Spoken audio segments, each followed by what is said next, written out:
I urge strongly reasonable members of both chambers to come together to pass this bridge CR and move forward, freed from the hard-right extremists who are hell-bent on destroying trust in government. The clearest path forward is a standard, short-term, continuing resolution. There was Senate Majority Leader Chuck Schumer and Senate Minority Leader Mitch McConnell speaking yesterday after the chamber voted to advance a short-term government funding bill. 19 Senate Republicans voted against that bill. Several House Republicans already coming out against the bill. Florida Congressman Corey Mills posted on X he will vote no on the Senate's continuing resolution, as did Marjorie Taylor Greene. Joining me right now is Georgia Congressman Andrew Clyde, a member of the House Appropriations Committee. Congressman, good to see you. How will you vote on that?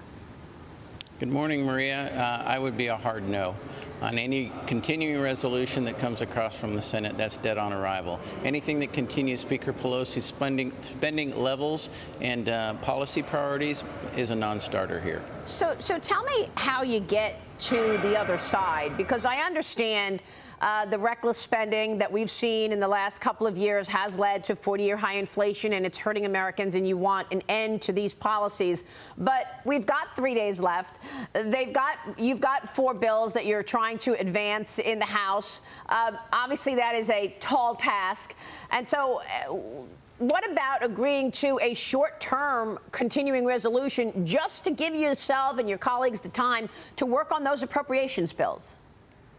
Well, if we had a plan that would show where those appropriation bills, a timeline basically for all 12 of our appropriation bills, then I think a short-term reduction in spending resolution would be an option that includes border security as well. I think that would have a chance to pass the House, and I think we're certainly working on that right now. But our focus primarily is the appropriations, to get the 12 appropriations done. We've got 2 left in the committee, CJS and Labor HHS, to get out, and we're focused on that in committee. But on the House floor, we're focused on getting the appropriations across the finish line. What's the sentiment about the money to Ukraine? I know that there's been outrage that we've sent $113 billion to Ukraine to protect the border in Ukraine, but we haven't really focused at all on the border in the United States, where you're seeing an overrun situation in Texas. Well, I'll tell you that any supplemental funding for Ukraine, I would not be in favor of. I'd not vote for supplemental for Ukraine. We have to look at our southern border and close our southern border. If we don't have a secure southern border, we don't have national security, Maria, and that's what our focus needs to be right now. It sounds like we will likely see a government shutdown on Saturday night going into Sunday. We might not. I mean, I think there's still time to get something together after we pass these appropriations, where we can get that short-term reduction in spending resolution across the finish line, as long as it includes border security. So are you talking about the 4 bills that could advance this week: Homeland Security, Department of Defense, Agriculture, and Foreign Operations, State Department? Embassies? That is exactly correct. Okay. Yep. I'm talking about those 4 bills right there. And then continuing right on working through the weekend. I was here last weekend working. I'll be here this weekend working. We are going to get those appropriations across the finish line. What about some members' demands that there will be no money sent to people like Jack Smith, no money sent to persecute your political enemy? Well, that was actually my amendment, and that's going to be part of the CJS appropriation bill. If we end up with a short-term reduction in spending resolution, then I will advance those amendments as well in that. I think it's critical that we have election security and that we allow the American people to make that decision, and not some federal prosecutor prosecuting a presidential candidate between now and the 2024 election. I mean, they can investigate all they want, they just can't prosecute. That would be the amendment. Well, let me ask you about that, because we've got blockbuster news yesterday, $260,000 going to Hunter Biden from Chinese partners, and the address was the Joe Biden home. On the same day that we find a New York judge ruling that former President Trump committed fraud, revoking his business license. It happened on the same day that we learned about that wire of $260,000 from Chinese nationals after Joe Biden launched his 2020 campaign, and the beneficiary was Joe Biden's Delaware home on those transactions, Congressman. What do you make of it? You can't make that stuff up, Maria. I mean, we have facts.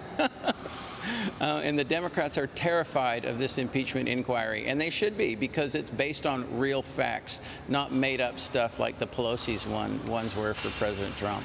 Yeah, but I mean, is the investigation into all of this going to stop if you have a government shutdown? No, I don't think it will. Congress will still operate. I think we'll still do these investigations. I don't think that's an option right there either. Lauren, jump in. Hey, Congressman, Lauren Wright here. Just a question tying immigration and the shutdown. You know, Republicans are holding firm on funding for border security, which is certainly understandable given the current crisis. But wouldn't a shutdown be really dangerous for Border Patrol agents? You know, a congressional report back in 2019 showed that the last government shutdown resulted in less safe conditions for them. 60,000 hearings for illegal immigrants were canceled because of that. So how are you balancing those two things? Well, you know, if President Joe Biden would rather have an open border than an open government, that's on him. You know, I think we will deliver here in the House, but if he wants to maintain that position that he has of no border security, then he's not going to get funding. Well, it's interesting. Elon Musk announced his plans to visit the border in Eagle Pass, Texas this week. Congressman, you reacted to it on X, writing this: Elon Musk is visiting Eagle Pass, Texas to witness the raging border crisis before Joe Biden or our border czar, Kamala Harris. Let that sink in. Why won't they go to the border? Well, it shows you their priorities. They want to ignore the #1 crisis in the entire country, and that is an open border, literally an invasion of illegal aliens coming across our border. They want to ignore it. Elon Musk isn't, and I'm thankful for that. But we have to close the border. Close the border. Yeah, I mean, one of the first, policy changes that this president made was to overturn President Trump's executive orders on the border. Why do you think it is at such a heightened stage right now? Congressman, just the other day, 11,000 people came through the border into Texas in a 24-hour period. I mean, when I went to the border, and I've been there 5 times plus, I mean, it was 6,000, 7,000, 8,000 a day. 11,000 the other day, according to Border Patrol.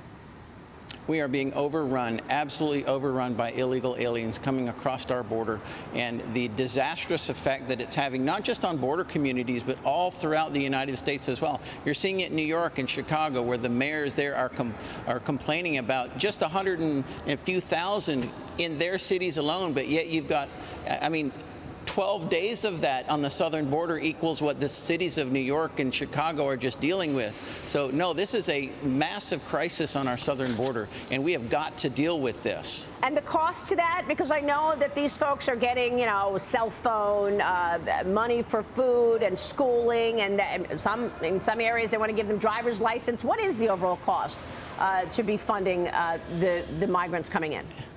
It is massive. It's in the hundreds of billions of dollars that it is costing us, that these illegals coming across the border.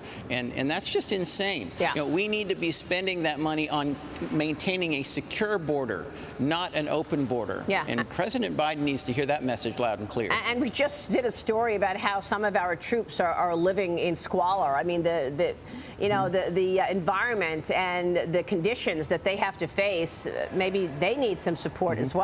Congressman, thank you so much for being here. We'll be watching your work. Thank you very much, Maria. All right, Great to be with you. Andrew Clyde is in D.C.